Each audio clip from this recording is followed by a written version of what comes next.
O ministro Gilmar Mendes do Supremo Tribunal Federal marcou uma audiência de conciliação entre os estados e o governo federal sobre a cobrança de ICMS dos combustíveis e outros itens. A reunião marcada para a próxima terça-feira por videoconferência para que todos acertem as divergências sobre as mudanças que o presidente Jair Bolsonaro fez na cobrança do imposto.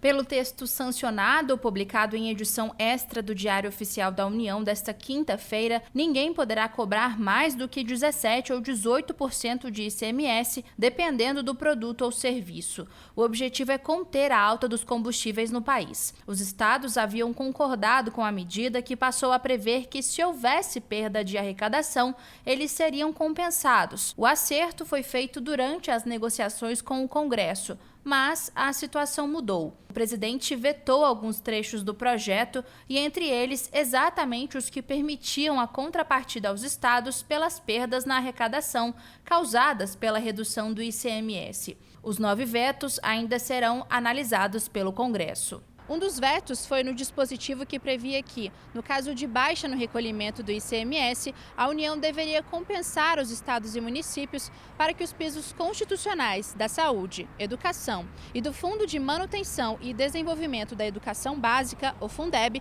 ficassem nos mesmos níveis de recursos de antes da lei entrar em vigor. Também foi vetado o dispositivo que beneficiava os estados que não tinham dívidas com a União. Ele permitia o ressarcimento das perdas desses estados por meio de repasse de receitas com origem na compensação financeira pela exploração de recursos minerais. Bolsonaro justificou que nos últimos 2 anos foi observada melhora significativa na situação fiscal de estados e municípios e, por isso, não precisam de compensação. Ele afirmou ainda que os estados receberam auxílio da União em 2020 por causa da pandemia.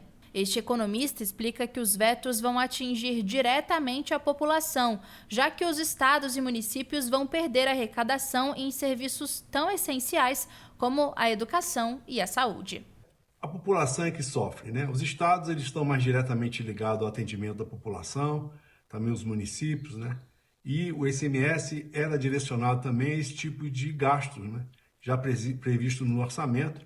E fica muito difícil, né, para esse segundo semestre, que os orçamentos já estão sendo, de alguma forma, executados, né, os estados fazerem frente a essas despesas. Né? Então existia essa saída de que o governo federal iria compensar os estados pela perda, sobretudo na questão da educação e saúde, e foi vetado. Isso vai retornar lá para o Congresso, provavelmente, vão ser analisados, acredito eu, que em função das negociações que foram feitas, vão derrubar o veto, mas de qualquer forma é muito estranho, porque a necessidade do povo não foi reconhecida. Os mais pobres realmente vão ser mais prejudicados se faltar esses recursos aos estados e aos municípios, né? Esperamos que o Congresso, então, reveja essa situação e derrube o veto.